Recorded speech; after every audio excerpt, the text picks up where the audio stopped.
and you start developing this repertoire. You're training. You're doing all these intense workouts. The kind of going up Yeah, and and back. right, and getting my workouts, lifting 200-pound steel poles, setting up the rings, carrying 2x4, wood, setting up, tightening cables, tightening the ropes. I did that for many years, and that helped out a lot too. Now that I'm a little up in my age bracket now, but when I was younger, that's all I used to do, like every day on the weekend, lifting 100, 250-pound poles, setting them up in big arenas, and getting there, training with some of the best in the world, Ricky Steamboat, a lot of those guys, taught me a lot of things. I became great friends with them, but when it was time for training, boy, did they bust my bubble. Sure. What kind of things? What pieces of advice were you given by the likes of Steamboat and Ric Flair that kind of stuck with you over the course of your career? Professionalism and respect. Keep your ears open, eyes open, your mouth shut.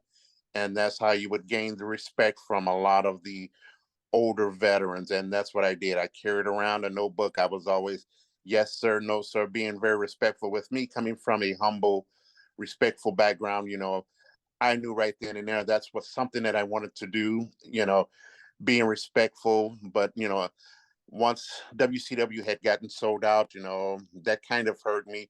But I still moved on, and I, started doing the independent scene, and then got some bookings thanks to Sonny Rogers. He was a former wrestler for the AWA back in the day. He called me and said, "Hey, Beastie, they're doing a TV taping, and I need you to come down. Would you like to do it?" And I said yes. And then it was a promotion called the American Wrestling Federation, I got where you. they had a bunch of the old WWF superstars, WCW CW superstars, and when I walked in there, some of the guys that remember me from back in the day, they were like, "Oh my God, you're here!" I had the opportunity to wrestle Johnny Gunn, Jim Powers, the original Samoan SWAT team, Samu and Fatu. Oh So wow. and this was televised on TV, and it was a great experience. And then from that point on, I used the wrestling name Hubert Simpson from back in the day with OJ Simpson. So I figured, okay, that's pretty good. And then I heard some people talking like in the crowd, and there was one guy was like, "Man, this guy looks like a beast," and that's where the Wild Man Beast started to form in. Oh man. So that the crowd kind of helped come up with your nickname, and so you were able to put something together and it's taken off. Yeah, and it was also a game called what was it? I'm really not a game fanatic. I think it was Atari or Sega Genesis. It Yeah, was one a of the video video game game called companies. was called the Altered Beast. I think I've heard of that actually.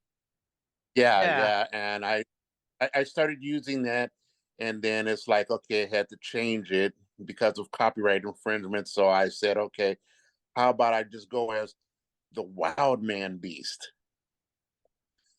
Mm. And a lot of people look at me and compare me to, if you notice, a lot of people compare me to the legend himself, WWE Hall of Famer Abdullah the Butcher. Ah, yes, I can definitely see that comparison. Yes, and Abdullah is one of the greatest hardcore wrestlers of all time. He's a Yep. god in professional wrestling. I respect him fully, and great guy, great mentor. I had the opportunity to meet him back in WCW. I was always afraid of him, but his style is totally different from mine. When I'm in there, I do a little brawling, but I also can wrestle as well. But I still idolize Abdullah the Butcher, and I didn't really portray myself as him. I went in there to keep his legacy going. That's my thing. Mm. Yeah. And Yeah. and a lot of people hated me for, but and in my time more and more into the wrestling business itself, a lot of people learned to respect it. And when I entered the arena, through the curtains, people screaming, "Oh my God, we thought Abdullah the Butcher retired." So for me to hear that, that's letting me know that they still believe in wrestling and still see, wow, this is a newer generation of Abdullah the Butcher. But like I said, my style is totally different from the man himself. And like I said, I respect Abdullah the Butcher to the fullest. Great, great guy. If you actually meet him, one of the greatest guys ever. Highly respected in the business. Yeah, I've definitely heard some good things about him. I mean, just whenever he would get in the ring, like you could tell you're in for a bloodbath because he had some pretty gory matches. Yes. And I was blessed to go over to Puerto Rico thanks to some really good friends of mine. John Allen, he's passed away a few years ago, and a great friend inside and out of the wrestling business, Rod Chief Alakulakula, one of my dearest friends, who got me to the opportunity to go over to Puerto Rico and represent myself as the Wild Man Beast. And when I went over there, the Puerto Rican nation had treated me like a god because I looked so much, like I said, like Abdullah the Butcher. They called me the new generation of baby Abdullah, and the people out there feared me. So I went out there and went a little more crazier than I do here in the Midwest area. Yeah, a lot of crowds overseas, they like that intense, in your face kind of hardcore stuff compared to the US where it's mostly just toned down and family Right. friendly. Yes.